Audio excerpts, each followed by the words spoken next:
Ahoy, ahoy, and welcome to a brand new edition of the Ramble on Reactions. Sitting right over there is clever Eric Muller. And over there practicing his karate chops is handsome Dan Nye. Because we both saw a movie that got us kind of amped. Yeah, different ways, but yeah. Well, we'll get into that in a second. We saw Atomic Blonde. Sadly, neither of us are blonde, so we can't do that joke. I got a tan shirt on, which is the closest thing we got. There's a beige wall behind us. You can see where things tie together. So the sun's out. First off, Atomic Blonde. One thing I didn't know because I'd only seen the previews. This was set in the 80s, which kind of threw me off, and I was like, "Whoa, that's cool and different." Yeah, I like that. I didn't realize that until like a couple weeks before the movie came. I was like, "Oh, this is set during the Cold War. Fantastic!"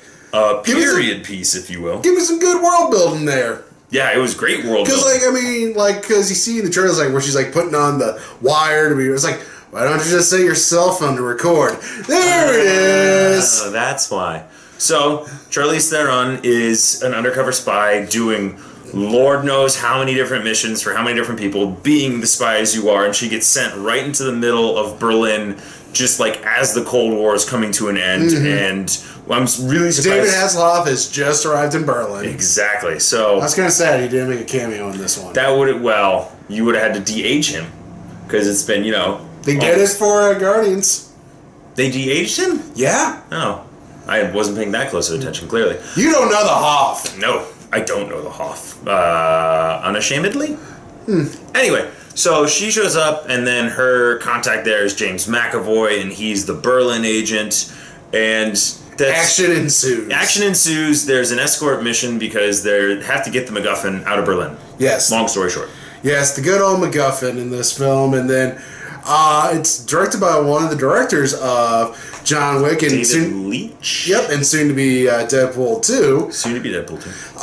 And yeah, there's a great action sequence. There's a really great tracking shot. Eat your heart out, the Daredevil tracking shot. I was gonna say it was like 15 minutes. It might be that might be one of those ones. Like I watched behind the scenes for Kingsman where they had like digital scenes where it's like there are cuts, but it's like there was cuts. The camera. Yeah, but it still looks gorgeous. This one long tracking shot, and it even more than that, like gave me a little bit of a Children of Men vibe, where it's like a lot of things happening in a very small confined space, and Charlize Theron, she kicks so much ass in this. Literally so much ass. And she has a Bond girl, which is great. Which is pretty fun.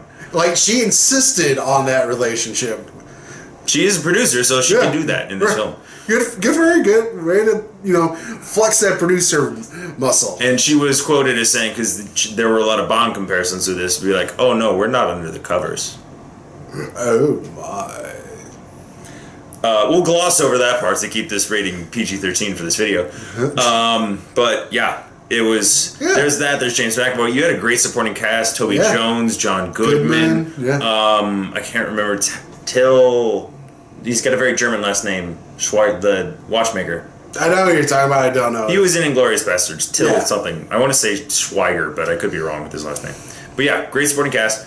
It's a very pretty film. Very 80s vibe. Very stylish. Oh yeah. Oh, so great. Do you have any issues with this film? Yeah, my only issues are the fact that you had the MacGuffin story, because that's the storyline. It's a spy film. That happens. You can't have it without the MacGuffin. And then the other thing is also there's not really a lot of stakes in this film because the plot device is that she's giving the debriefing of her mission, so she survives. I thought about that about like 3/4 of the way through. I'm like, oh, that's right. Yeah, so all this like, she's dead. Oh wait, no, she's already giving the report, so we know she's alive. So in a lot of stuff that we've talked about before on the show is my expectations going into it, knowing it was one of the John Wick directors, I was expecting much more of a John Wick-esque film, whereas you get a lot more James Bond style of storyline with a lot more of like Jason Bourne choreography, and you see the hints of the John Wick. It did its own thing. It wasn't female John Wick, female pull from here, pull from there. It made its own thing. Well, it's also based on a graphic novel, but no, I really liked it. The action and set pieces are great, and Charlize Theron does a really good job carrying this film. I totally agree. Like this, I would not be mad if this turned into a franchise. Yeah, not at all. Especially after the ending. Fantastic. Yeah, which is it's there, so you can do it. So, Eric, greatest movie. I'll give it a B+. I was gonna say I'm right there with you. I'll give it an A minus. I had no. The only like small complaint I had with it is they kind of go into how the movie's going to end and where the bad guys are about halfway through the film, but then they try to give you a whole bunch of misdirects where it's like, is this person bad? Is that person bad? Is this person bad? And then it's like really straight up the middle, and you're kind of like, I feel like I was misled a few times, and I don't know how I feel about that. Well, again, like I said, that's why it goes down to the script, the MacGuffin. Like, they go a little too cliche with that stuff. A little bit. Like I said, the main issue is the script. But that's literally my only complaint about this film. Yeah. So, yeah, go see it. This is one for the theaters. Oh, yeah. It's a fun experience. Especially the tracking shot. Ooh, so pretty. So, that's it. Thank you very, very, very much for watching. As always, like, comment, subscribe, share. Let us know what you thought. Let us know if you thought Atomic Blonde was worse or better than we did. If there are better spy films, which, you know, there are. If there are worse spy films, which there definitely are. So, sitting right over there is clever Eric Muller. Sitting over there is handsome Day 9. And as always, Ramble on. Anchors away.